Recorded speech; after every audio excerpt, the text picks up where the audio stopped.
Pemirsa, terima kasih Anda masih bersama kami. Pemirsa, Puri Ageng Mengui kembali menggelar Taman Ayun Barong Festival Regeneration 2017 yang berakhir pada Minggu malam. Festival ini dilaksanakan sebagai upaya pelestarian warisan budaya, khususnya kesenian barong di Bali. Menurut Penglingsir Puri Ageng Mengui, Anak Agung Gede Agung, tujuan festival ini melestarikan dan menjaga warisan budaya, khususnya kesenian barong dan makendang yang sudah diakui UNESCO. Festival itu diyakini mampu meningkatkan kunjungan wisatawan ke objek wisata di Taman Ayun, Badung, melalui berbagai atraksi yang menarik, selain indahnya pemandangan pantai dan pegunungan di Badung. Anak Agung Gede Agung menjelaskan, peserta Taman Ayun Barong Festival tidak hanya berasal dari Kabupaten Badung, namun juga kabupaten lainnya. Sementara persyaratan batasan usia peserta festival rata-rata masih berusia di bawah 30 tahun. Kesenian barong dan makendang yang telah menjadi warisan budaya di Bali, khususnya di Badung, diharapkan tetap eksis melalui upaya regenerasi terus-menerus. Nah, adapun festival yang kedua ini, ada satu kekhususan. Yang pertama adalah yang peserta festival ini adalah yang kami sebut itu superstar. Jadi itu adalah terdiri dari juara-juara. Satu dari seluruh Bali yang kami undang untuk ikut serta sebagai peserta festival ini. Itu yang pertama.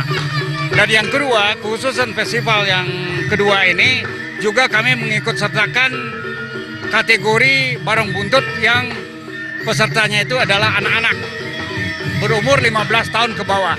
Sedangkan yang superstar ini berumur 30 tahun ke bawah. Nah, pesertanya sekarang yang superstar itu adalah memang terbatas sekitar 12 peserta. Kemarin sudah ada 6 peserta dan sekarang akan dipentaskan 6 peserta. Sedangkan untuk barong buntutnya kategori anak-anak ini pesertanya 22 peserta. Kemarin 11, sekarang 11 dan sudah selesai tadi dilaksanakan dan sudah dilaksanakan pemberian hadiahnya.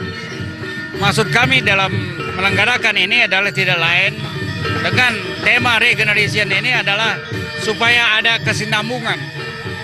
Kesinambungan seniman-seniman babang barong dan seniman-seniman makendang ini, terutama dari kalangan muda dan kalangan anak-anak.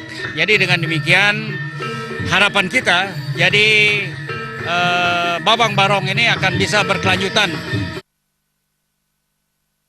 Penglingsir Puri Ageng Mengui, Anak Agung menambahkan, objek wisata Taman Ayun terkenal sebagai objek wisata pelestarian lingkungan, seperti pelestarian tumbuhan langka yang dilindungi. Salah satu wujud nyatanya adalah keberadaan kolam ikan yang alami. Festival barong ini diharapkan dapat dilakukan secara berkelanjutan di Taman Ayun. Jaya Kesuma, Bali TV.